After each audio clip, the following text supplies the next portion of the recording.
She saw me first. Across the ballroom, beneath a tangle of chandeliers and champagne flutes, she froze mid-laugh, her red-painted nails curled around the arm of the man she left me for. Her laugh died. Her mouth parted just slightly, and her eyes, wide and glossy, locked on mine like she'd just spotted a ghost. But this wasn't where it began. To understand what brought me to that black-tie gala in Manhattan, standing shoulder to shoulder with a billionaire who would soon call me Dad, you have to rewind to the day Megan spat the truth in my face, truth wrapped in cruelty and perfume. You'll never be enough, Connor. You've got, what? Dreams? Ideas? That doesn't pay for real life. I can't waste my best years waiting for you to catch up.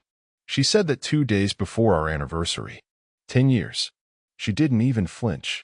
We had been sitting in a restaurant where the menu had no prices, a place I had to save up for just to make her smile again. Instead, she used the candlelight to burn everything down. She didn't cry. She didn't hesitate. She wore that $1,000 dress like armor, legs crossed, eyes flat. Her phone buzzed twice. She checked it both times. I asked who it was. She told me I didn't need to know anymore. When I got home that night, half of her things were gone. She'd moved out while I was buying her oysters and wine. The closet was hollow on her side, and her engagement ring, the one I bought with the down payment we were saving for, was resting on a folded copy of our prenup. I didn't sleep for 3 nights. Not because of the betrayal. Because of the speed. She had this lined up. I was a stepping stone, and she had leapt off me into Jeremy's arms like she'd been training for it. Jeremy, 41, owned some startup that resold energy credits or whatever rich parasites did to double their money. He posted photos of his Zen mornings on yachts, always shirtless, always with a glass of something aged. Megan fit right in. Within weeks, she was uploading photos again, this time in Monaco. Love should feel like freedom, the caption said. The ring was gone. The smile wasn't. But here's the thing about being discarded like trash: you either rot or you ignite. I didn't post revenge quotes or get blackout drunk. I didn't beg. I disappeared. My tiny consulting business? It wasn't just a maybe someday. It was a ticking engine. Megan just never looked under the hood. And now I had nothing to lose. I reached out to the one person she always underestimated, my college roommate, Marcus. He just sold his second fintech firm and was building a new firm targeting legacy wealth families. He needed a strategist. I had one edge no Ivy MBA could touch. I knew what real hunger looked like. I had lived in the trenches, scraped pennies, talked clients down from cliffs. I didn't play by startup rules. I played like a man who was bled dry and was now running on pure instinct. Marcus took me in. 3 months later, I was flying to Zurich for meetings with heirs and kingmakers. I slept on planes, ate at desks, rewrote my pitch decks at 3 a.m. with my laptop on my chest. I was obsessed, possessed. I spoke less, listened more. And slowly, I started getting looks. People started calling me sir. Clients asked for my opinion. One particular client, Nathan Cross, did more than that. He was 72, worth just over $9 billion. The kind of money that moves markets before the market knows it. He liked me instantly. You don't try to impress me, he said after one meeting. That's rare. I didn't tell him it was because I no longer cared what anyone thought. I was too busy burying the man I used to be. Then came the dinner invitation. Not just any dinner, his daughter's engagement gala. I almost declined, but something in my gut said to go. The moment I walked into that ballroom, everything changed. And that's where she saw me. Megan, draped in diamonds she didn't earn, lips parted, hand frozen on Jeremy's arm. And I stood across the floor in a custom tuxedo, not alone, not small, not forgotten, right beside the man who would soon give me his empire and his daughter's hand. The air in that ballroom tasted like revenge, sweet, slow, intoxicating. She didn't blink. Not once. Her hand slipped from Jeremy's elbow like it had lost strength. He turned to her, puzzled, said something I couldn't hear over the music, but she wasn't listening. Her eyes were locked onto me, and I let her look. I let her see what she threw away. My tux was tailored by a man who didn't have a website. He only worked by word of mouth, and his clients all had offshore accounts. The cufflinks weren't rented. The shoes weren't polished, they were crafted. And the woman beside me? Nathan Cross's daughter, Leah. Brilliant, graceful, dangerous in the boardroom. A woman who didn't need a man to survive, but chose one who could match her. And Megan knew. She knew. But before that moment, before her fingers twitched and she started drifting across the floor toward me like a ghost chasing a heartbeat, something happened just hours earlier that made everything click. I hadn't planned to attend the gala. My relationship with Leah was private. We were careful. Nathan Cross wasn't the kind of man who liked surprises. But 2 days before the event, he called me into his office on the top floor of his Fifth Avenue penthouse. I thought maybe something had gone wrong with the Singapore deal. I walked in bracing for the worst. He poured me a scotch and handed me a box. Inside was a ring. "She's chosen you," he said without sitting down. "I've seen how she looks at you. Don't insult me by pretending otherwise." I opened my mouth, but nothing came out. He raised a brow. "You've earned her. And you've earned what comes with her. I've seen men fake their way into my world. You didn't fake a damn thing. You bled for it. You clawed your way up. My daughter doesn't want a lapdog. She wants a wolf. And you, Connor? You've got teeth." I didn't sleep that night. By morning, every paper on Nathan's desk had my name next to his. A transfer of power was in motion. No announcement. Not yet. But it was happening. And I realized something. This gala? It wasn't a celebration. It was a coronation. And I wasn't just attending, I was arriving. Now back to the ballroom. Megan had reached me. She didn't say anything at first. She just stood there, pretending not to shake. Her eyes scanned my face like she was searching for something familiar, some piece of the old Connor that would crumble in front of her. But he was gone, burned up in the ashes of her goodbye. "Connor," she breathed. I didn't know you'd be here." Leah turned slightly, still holding my arm. Her expression sharpened. "Do you know her?" Megan's eyes flicked to Leah, and her jaw twitched. That fake friendly smile crept onto her lips like a roach out of the dark. "Hi, I'm Megan. I'm an old friend." Old friend. I could have laughed, but I didn't. I just said, "She's nobody," and turned back to Leah. But Megan reached out and touched my hand. It was the kind of touch you reserve for before the betrayal. The kind meant to stop someone from walking away. "Connor, please. Just, can we talk?" Jeremy was still frozen across the room, trying to piece together what the hell was happening. He had no idea. No idea who I was now. No idea what I had become. And no clue that the empire he'd spent months bragging about at every dinner party would soon be owned by the man his girlfriend once called deadweight. I leaned in just slightly, close enough for only Megan to hear, and said, "Not this time. Not again." Then I took Leah's hand, turned my back to Megan for the last time, and walked straight toward the stage, where Nathan Cross was waiting to raise a glass to his future son-in-law. But the truth is, that moment, it was only act one of what I had planned. Because Megan's betrayal wasn't just personal. It was deeper, darker. And what I discovered next about her and Jeremy, that was when everything really began. I didn't look back when I left her standing there. Megan must have stood frozen in place for 5, maybe 10 seconds. That might not sound like much until you're the one standing in designer heels in a room full of power, prestige, and whispers. I knew her well enough to picture it. The heat in her cheeks. The panic rising in her chest. The calculation in her eyes, scrambling for a recovery before the rest of the room noticed she wasn't the center of gravity anymore. But it didn't matter, because her time was up. As Leah and I moved toward the platform where Nathan waited, a subtle hush fell over our path. The orchestra didn't stop, but something quieter took its place, recognition. Faces turned. Voices lowered. Not for Megan. Not for Jeremy. But for me. They didn't know exactly who I was yet.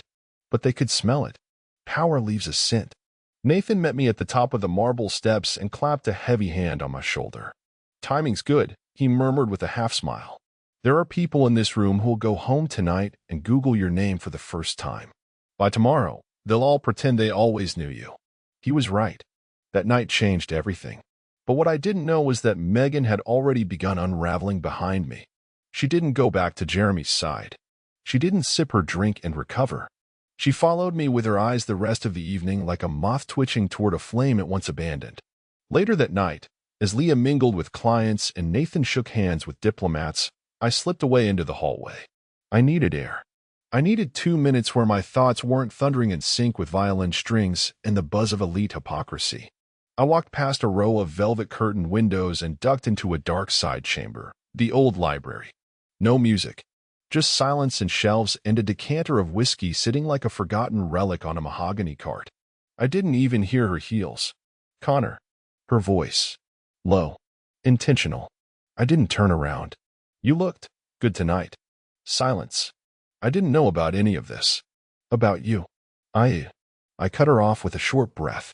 You didn't care to know. That stunned her. She stepped closer. It's not like that. I turned slowly, finally looking her in the eyes.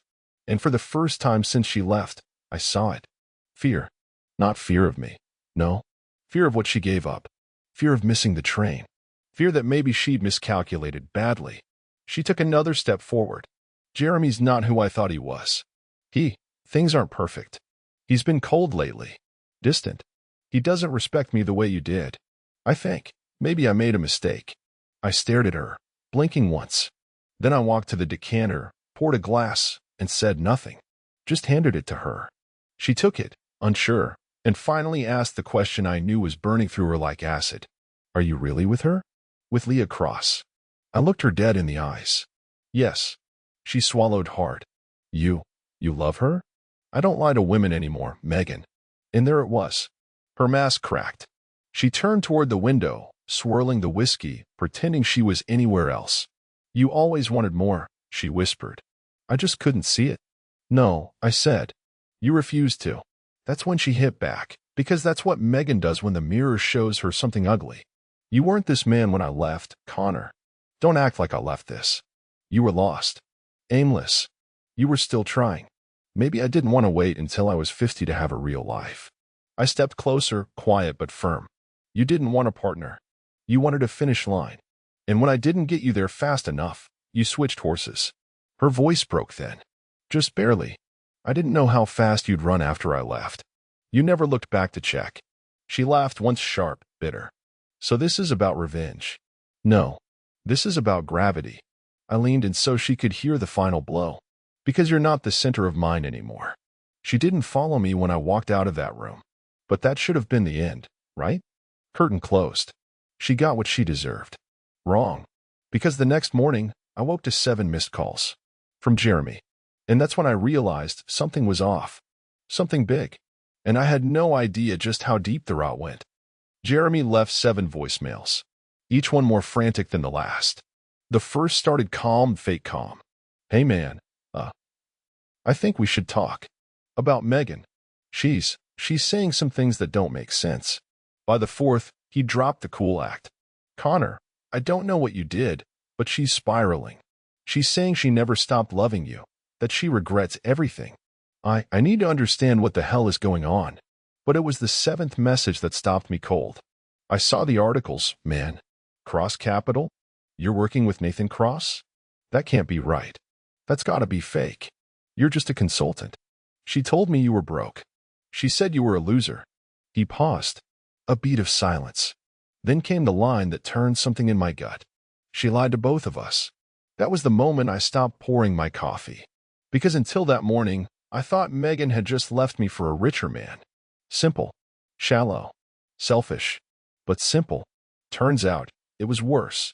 I pulled up Jeremy's social media, his performative world of grind-set quotes, travel reels, shirtless selfies, and rented cars.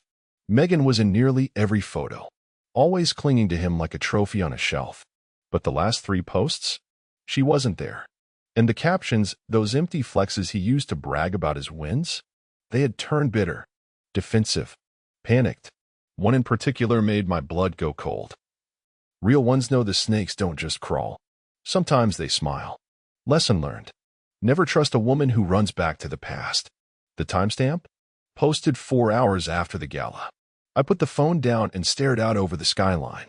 My condo had floor-to-ceiling windows that overlooked the East River. Sunlight was hitting the glass like fire, but all I could see was Megan, eyes wild, voice shaking, asking me to talk, in the library, pretending she just wanted closure. She didn't want closure. She wanted a return. She had gone back to Jeremy that night, tail between her legs, realizing too late that I wasn't just someone she outgrew. I was someone she underestimated. And Jeremy, being the ego-inflated mess he always was, cracked the moment he felt her loyalty slip. I knew men like him. Hell, I used to be a man like him, desperate for validation, scared of losing the pedestal. And now his golden girl had suddenly shifted her gaze back to the man she once walked away from. His world was shaking. And that's when I realized something else. Jeremy wasn't calling because he wanted to talk. He was calling because he was threatened. Because if I was working with Nathan Cross, that meant I was on the inside now. It meant his petty investment firm, the one Megan once called visionary, was a bug compared to the machine I now helped run. And the worst part? Megan hadn't told him a damn thing. She had lied to me, sure. But she'd lied to him even harder. She hadn't told him about our prenup. She hadn't told him that when she left, I gave her nothing. That she walked away not just from love, but from security. That she gambled and lost. So what did I do? I called him back. He picked up on the first ring. No greeting. Just a sharp, brittle, "What do you want?" I waited. Let the silence stretch. Then I said, "I think you already know." A long exhale. "So it's true?" "All of it. If you're asking whether I'm working with Nathan Cross, yes." "How the hell did you pull that off?" "You'd be amazed what a man can do when he's not dragging a narcissist up the hill every damn day." That shut him up. Then he said something that caught me off guard. "I think she played us both." "She definitely did." He let out a bitter laugh. "She told me you were emotionally abusive, that you made her feel small, that she had to escape you." I nearly dropped the phone. "She said what?" "Yeah. Said you were controlling. Manipulative. Said she left because you kept her isolated. Told her she wasn't enough." My jaw clenched. Every word felt like a blade. Not because they were true, but because she'd weaponized my loyalty and made it monstrous in someone else's eyes. I kept my voice flat. "She told me you were her ticket out. That you got her. That she'd finally found a man with ambition." Jeremy snorted. "She told me you were a washed-up loser who still lived in a two-bedroom." "I was. For a while." "Well, she never mentioned that you'd be sitting next to Nathan Cross at a billion-dollar gala. I guess she didn't plan that far ahead." We both went quiet. Then he dropped the final card. "She moved out this morning. Left a note. Said she needed to rediscover who she was." I didn't say anything, because I knew what that meant. She was circling. She was out of options. The man she left me for had seen through the mask. The net she thought would hold her had snapped. And now she was drifting again, this time not toward love or security, but relevance. Toward survival. But what neither of them knew was that I'd already begun pulling a few strings of my own. Strings Megan had no idea even existed. And when they snapped, they do a lot more than sting. She showed up at my office. No call. No warning. No appointment. She walked straight past reception like she owned the place, brushing off the assistant's protest with that familiar smile, the one that once melted waiters, brokers, bouncers, and me. I heard the commotion before I saw her. When my door creaked open, I looked up from the report I was reviewing and found her standing there like a ghost in silk. Hair perfect. Heels sharp. Eyes wide with desperate confidence. A perfect performance. But I didn't flinch. I didn't rise. I didn't even set the pen down. "Security usually stops people who don't belong here," I said, cool as ice.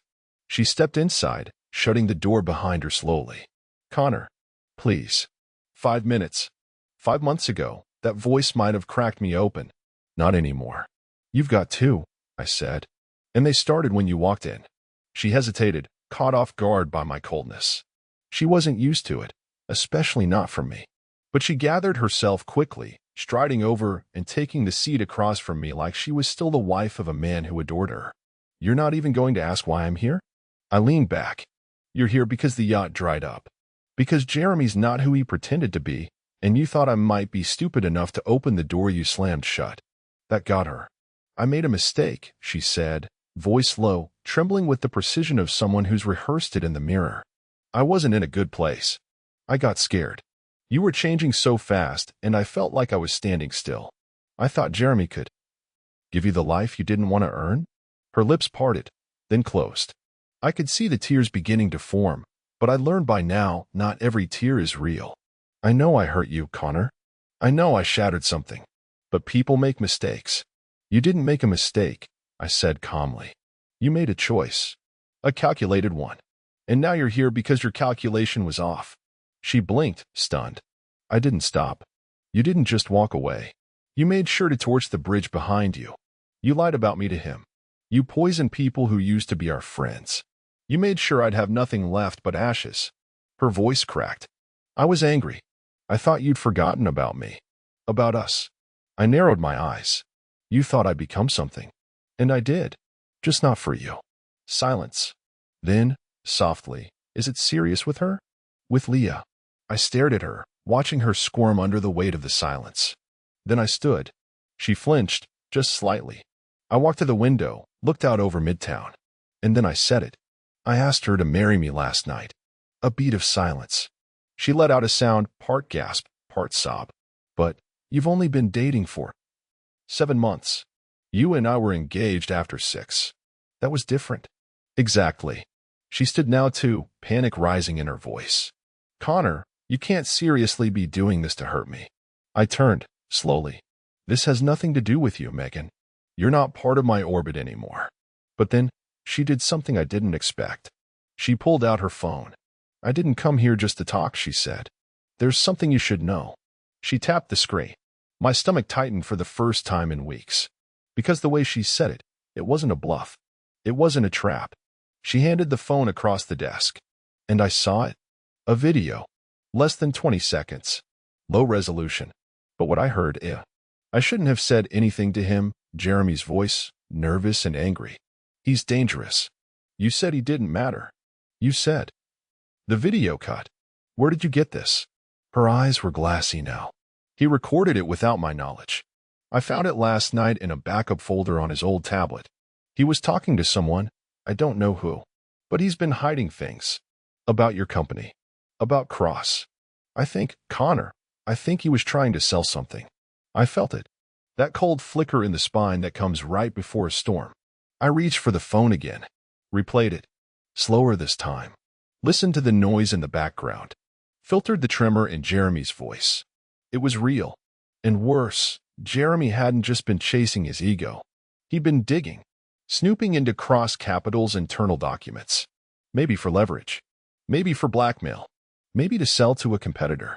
And somehow, in that mess, Megan had tripped over it. "You came here to warn me?" "I came here because I don't want you to get hurt," she said. Not by him. Not by anyone. And for the first time, I didn't know if she was lying. That was the worst part. Because either she had just manipulated her way back into my proximity, or Jeremy wasn't just a mistake. He was a threat. And if what I suspected was true, he was already in deeper than either of us could imagine. I didn't sleep that night. I sat in the dark, alone, on the balcony of my condo 30 stories above a city that never shut up, even at 3 a.m. My phone sat silent beside me, Megan's video still pulled up. I'd watched it at least 20 times. Not because I didn't believe it, because I did. Every damn second. Jeremy's voice had that panic you couldn't fake. It was the voice of a man who thought he was playing with toy soldiers and suddenly realized he'd stepped onto a minefield. And the words, "He's dangerous." You said he didn't matter. That meant they talked about me. Not once. Not in passing. They plotted around me. I'd spent months turning the other cheek. Building. Winning. Smiling politely while Megan played princess in someone else's kingdom. But this was something else. This wasn't betrayal. This was sabotage. I didn't go into the office the next day. I called Marcus instead, told him to run a full internal sweep, server access logs, cloud storage permissions, anything that even smelled off. He didn't ask why. He trusted me. But I could hear the edge in his voice shift. Something was wrong, and we both knew it. By noon, it was confirmed. Jeremy, or someone using his credentials, had requested access to a buried folder in our client profiles 3 weeks ago. Nothing public. Nothing explosive on the surface. But if you were clever enough, if you connected enough dots, you could map the money trails, who Nathan was backing, what valuations were being prepped, who was due to be acquired quietly before the press caught wind. That kind of data? In the wrong hands, it wasn't just valuable. It was lethal. And here's where it got darker. The logs showed he didn't just snoop once. He had accessed the file multiple times over 10 days. Different IPs. One of them traced back to a hotel in Geneva, the same city where Nathan and I had closed the Luxembourg deal 2 weeks earlier. The timing wasn't a coincidence. He was following me. Not just Megan. Me. That afternoon, I called a meeting with Nathan in his private study. No assistants. No legal advisors. Just the two of us. He poured whiskey, same as always. Sat in silence. Waited. I told him everything. And when I was done, he didn't speak right away. Just leaned forward and said, "Why are you only telling me this now?" "Because it wasn't business until now," I replied. "It was personal. I thought she just left.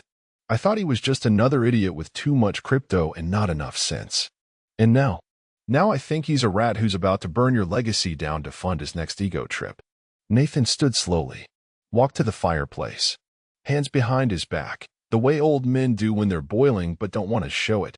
"I built cross-capital in the shadow of wolves. I've seen backstabs and boardroom coups that would make Roman emperors flinch. But what I never tolerate, never, is someone trying to steal from my inner circle." His voice dropped low. "Connor, if this man is inside our walls, then I need you to flush him out. Quietly. I'll handle the fallout." I nodded. "I already started." He turned to face me. "Good. Do it fast." And just like that, the lines were drawn. This wasn't about Meghan anymore. She wasn't the queen who betrayed the king. She was just the pawn who whispered to the wrong knight. Now it was about Jeremy, and the war he didn't even know he'd started. That night, I visited someone I hadn't seen in 2 years. Calvin Dorsey, ex-Fed, now private investigator. The kind of guy who didn't advertise, didn't ask questions he didn't want answers to, and didn't blink when you said words like embezzlement, cyber infiltration, or offshore shell accounts. I handed him a USB and said 3 words. "Track. Everything." Quietly. He raised an eyebrow. "You want exposure, leverage, or full character annihilation?" I looked him dead in the eyes. "I want truth. Because I didn't just want revenge. I wanted to know how deep this went. How long I'd been the punchline in their late-night games. How many deals Jeremy used Meghan to get close to. How far they were willing to dig under my feet while smiling in my face. I didn't flinch when she left me. But now? Now I was going to burn the whole rotten web they spun. And I'd do it with receipts, signatures, video, and a smile. Because justice, real justice, wasn't loud. It was surgical. Calvin didn't waste time. Within 48 hours, he'd sent me a compressed file labeled simply, Thread 01. It was cleaner than I expected. No smoking gun, yet. But it was the blueprint of a man unraveling at the seams. Jeremy's name was attached to 3 private holding companies. 2 of them offshore, hidden behind nominee directors in Malta and the Caymans. The third one? Based in Delaware. That one was sloppier. He used his real address. It had been created 2 months ago, and bank activity showed a surge of incoming wires totaling over $840,000 in just the last 3 weeks. None of it made sense until Calvin highlighted the client list. One of the shell companies had a contract with a tech firm Nathan Cross had passed on last quarter. A startup we rejected after due diligence revealed fake user growth and sketchy financials. Nathan had laughed the CEO out of the room. But now, that same company had somehow recovered and was boasting a mystery investor. Jeremy. He'd taken our rejection, waited for our interest to die, and then made a backdoor offer, likely using stolen access to our reports as leverage. He'd bet on the same horse we shot down, hoping to flip it before anyone caught on. And Meghan? She had dinner with the same startup's CFO last month in Chicago. The receipts were in her name. Same hotel. Same bar. This wasn't a coincidence. It never was. They'd been working together. Or at least, they were. Because now, judging by her shaking voice and the way she brought me that video, I had a theory. She thought she could ride Jeremy into the clouds. But once she realized the jet was leaking fuel, she pulled the ejector seat and aimed to land back on solid ground. Me. Too late. I called Calvin. "How certain are you the money trail leads back to our reports?" 70%. But here's the twist. He's getting sloppy. A guy like Jeremy? He plays rich, but he doesn't have real generational capital. He moves fast, burns through it faster. And now he's trying to launder that startup's valuation through phony growth metrics tied to private investor circles. In English. In English? He's dressing a corpse and trying to sell it as a date to the prom. I felt my jaw tense. And Meghan? Calvin paused. I don't think she knows how deep he went. She was likely the bait. The face. He used her to get access to your circle, probably fed her lines, flattered her, same script, new mark. But once she realized he was digging under the concrete, she bailed. I nodded to myself. And now she's trying to rewrite history. Exactly. That evening, I got a call from Leah. She was still in D.C. meeting with a legacy investor on Nathan's behalf. Her voice was warm, sharp, focused. How's the city? Parasitic, I said with a smirk. But I've got my scalpel. She laughed softly. Remind me again why I'm marrying a man with a vendetta and a grudge file the size of a law textbook? Because I only use it for the right people. And the wrong ones? I paused. They usually never see it coming. We hung up after light flirting and a reminder about our private dinner the next night. But my mind was miles away. Jeremy's timeline lined up too perfectly. The tech startup, Megan's withdrawal, the sudden spike in overseas activity. And now, Megan trying to plug holes she helped drill. But there was still a missing piece. He wasn't just stealing strategy. He wasn't just making bad bets. He was trying to take me down, specifically me. This wasn't just about money anymore. This was personal. So I did what Jeremy never expected. I reached out to him. A simple message. Cold. Clean. Jeremy, let's not do this through lawyers. Meet me. Face to face. No audience. You pick the place. Connor. He responded in under 10 minutes. Tomorrow. 7 p.m. Parkview Lounge. Come alone. I didn't smile. I didn't feel clever. I didn't tell anyone, not even Leah. Because this wasn't about closure. This wasn't even about justice anymore. It was about the one thing Jeremy had never understood. When you back a cornered man into a wall, you don't get fear. You get a blade. The Parkview Lounge sat on the top floor of a boutique hotel, hidden behind velvet ropes and a doorman who judged you before he opened the elevator. It was the kind of place where everyone pretended they weren't watching each other while watching everything. I arrived 5 minutes early. Not because I was eager, because I wanted him to see me already seated when he walked in. Calm, collected, unmoved.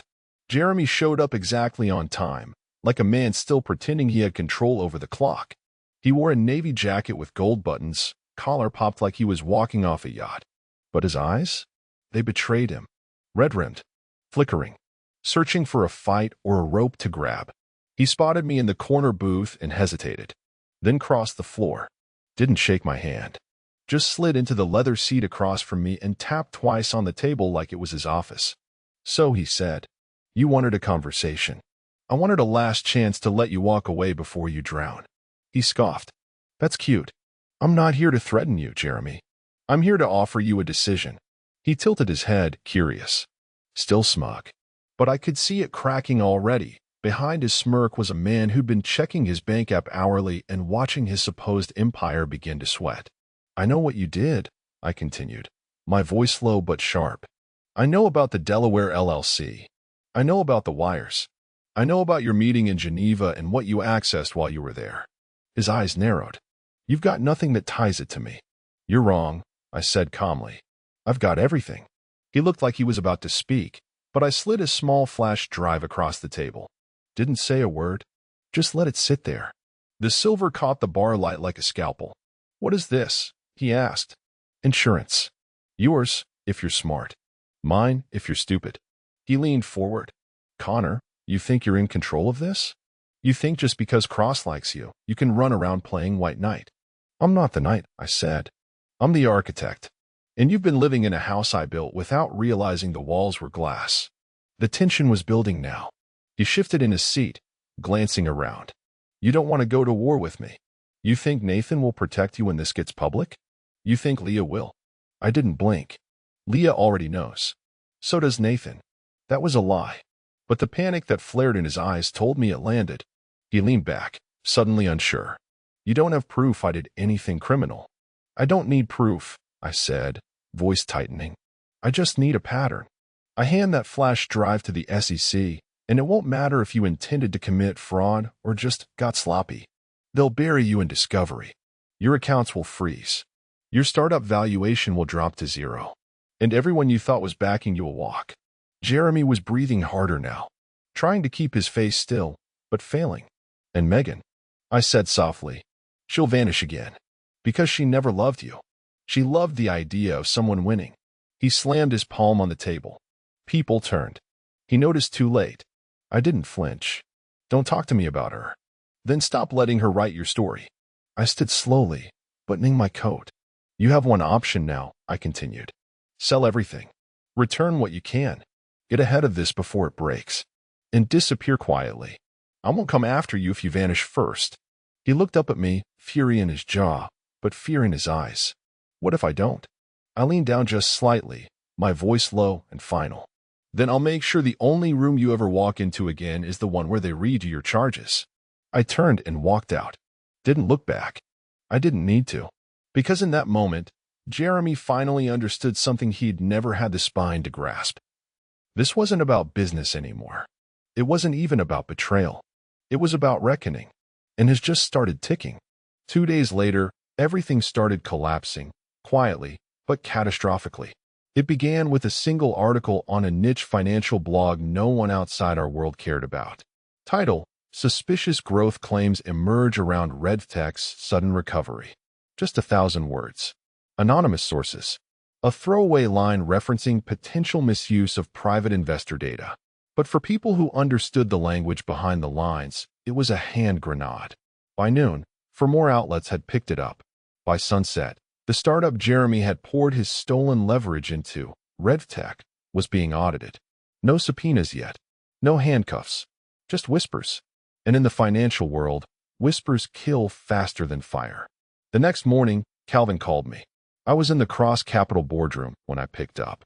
You'll want to hear this, he said without waiting for a hello. We just found an outbound wire from Jeremy's shell company to a private account in Monaco.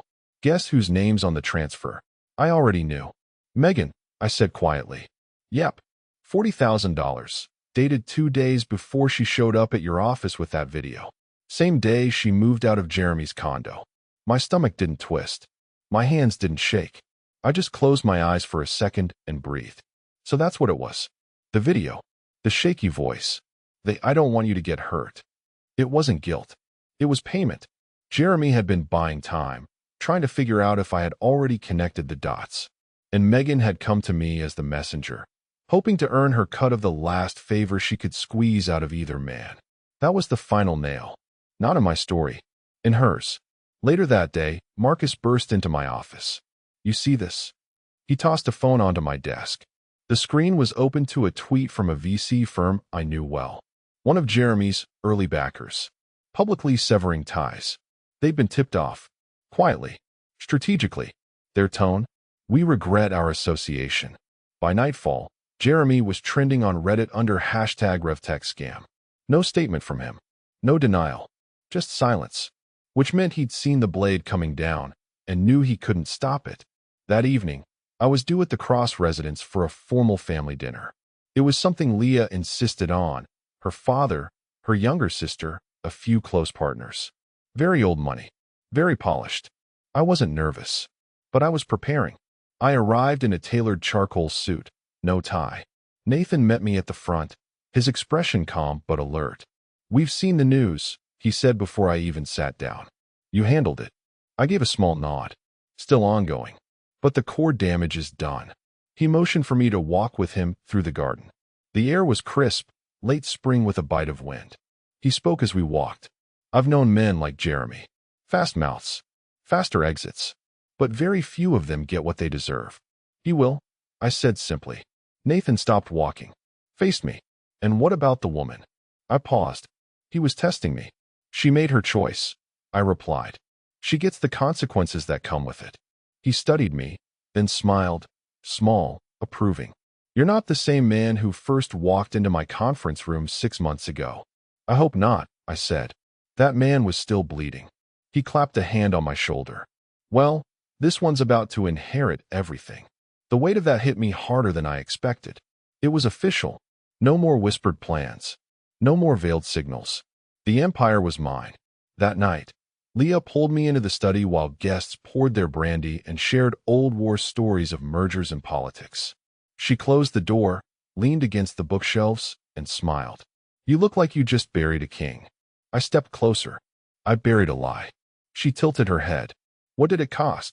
I thought for a long second before answering. More than I expected, but less than staying blind would have.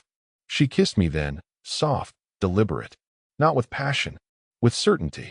And it was in that moment I realized something. Megan didn't just lose me. She lost the last version of herself that could have mattered. And I was finally free. Not because she was gone, but because I no longer needed her to be. Still, there was one last thing to do. One message to send. And I planned to deliver it face to face. Not to Jeremy. To Megan.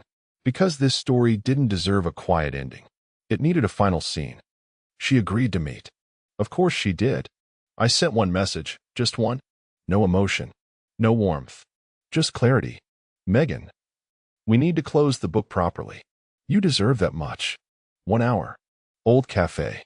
You know the one. See? She replied within 5 minutes. I'll be there. It was the same cafe where we'd signed our first lease together. Back then, she held my hand across the table, grinning at her own signature like we were about to take over the world. Now, as I walked in, I saw her at the far booth by the window, arms crossed, a coffee cooling untouched in front of her. She looked thinner, not in the physical sense, but like someone who'd been walking against the wind for too long. Hair pulled tight, dark circles faintly covered by makeup. Her smile flickered the moment she saw me. Practiced. Defensive. I sat down. No handshake. No greeting. Just the kind of silence that hangs in the air when the play is over but no one's left their seat yet. You came, she said, voice quiet. You knew I would, I replied. She looked down, picked at the sleeve of her coat. I guess I deserved worse. I let that hang. Didn't confirm it. Didn't deny it. I saw the news, she continued. About Jeremy. The accounts. The startup crash. I nodded. He was exactly what he accused everyone else of being. And me. I raised my eyes to hers. You were never the architect. Just the invitation. She flinched. I didn't know he was stealing, she whispered. I swear I didn't know how far he went. Maybe not. But you knew enough to walk away with a price. Her breath hitched. I needed the money.